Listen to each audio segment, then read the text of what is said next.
I'm Josh. This is Colin. And this is Perseverance, our floating off-grid home.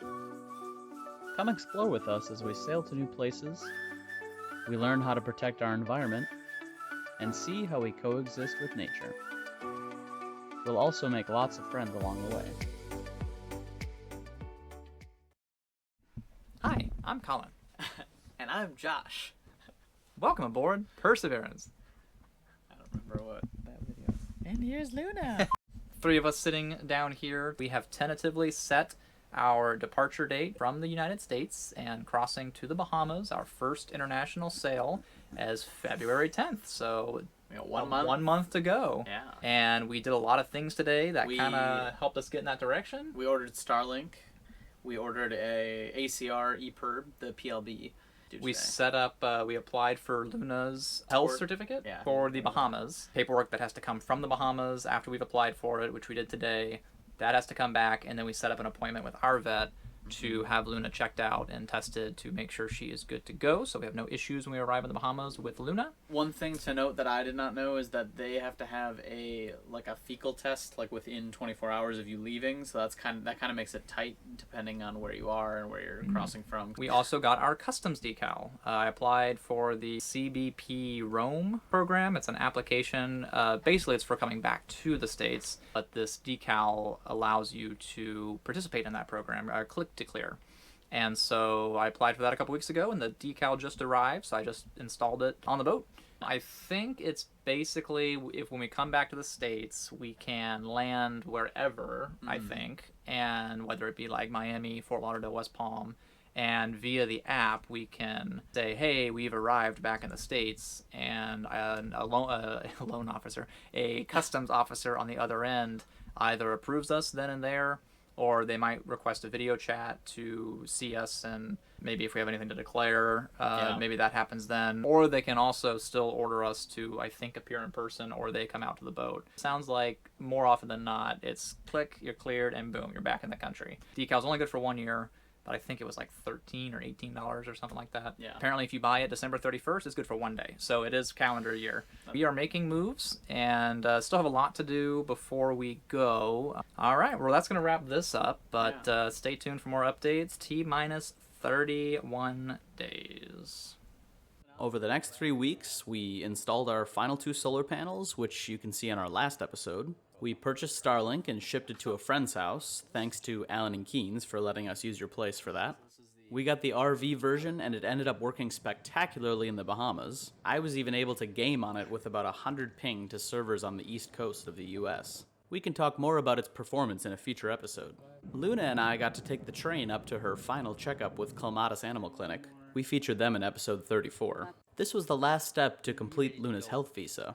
We used a service provided by Wellington. He lives in the Bahamas and provides a very convenient service for getting your dog's health visa. It's $90 per pet, and it's very quick and convenient.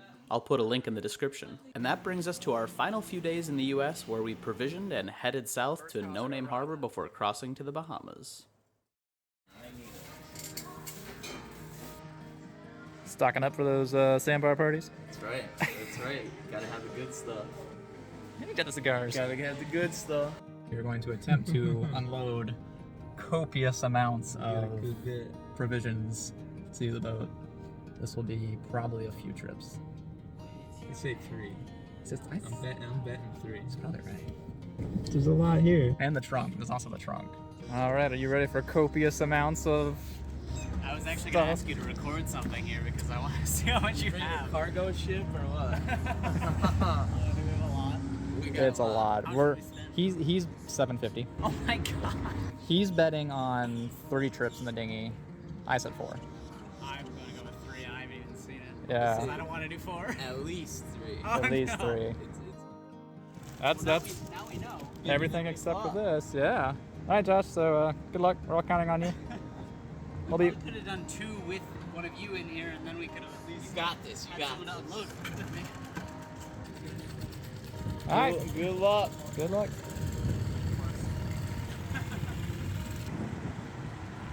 All right. Now we wait.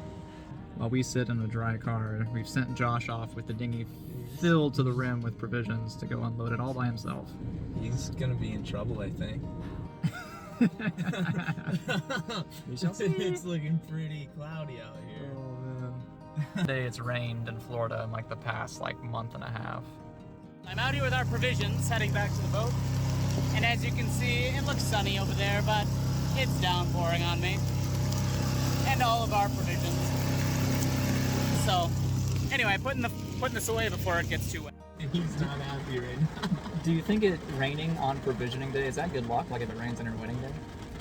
It might be. It might be good luck. It might be good luck. I'm gonna count this as a win. Josh is on final approach. So how was that? Changed my wardrobe. I don't even think I filmed myself fully soaked, but I was drenched. As soon as you left, we looked up and we saw the cloud coming, and Trying to call you and be like, Came I'm in gonna like get a soaked. wall. Yeah. I'll reload the last two things and all good.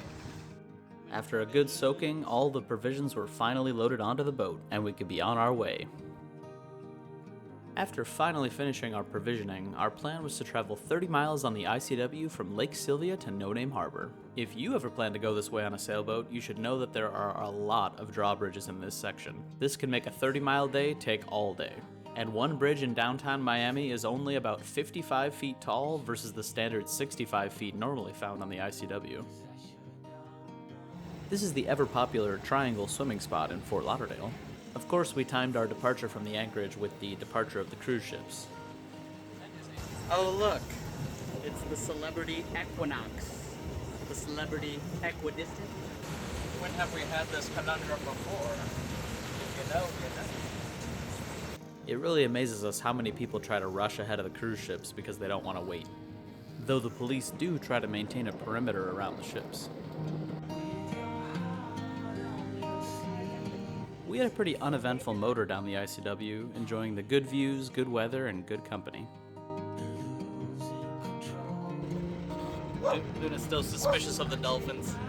When we're in the ICW, Luna's always on guard. Who's that?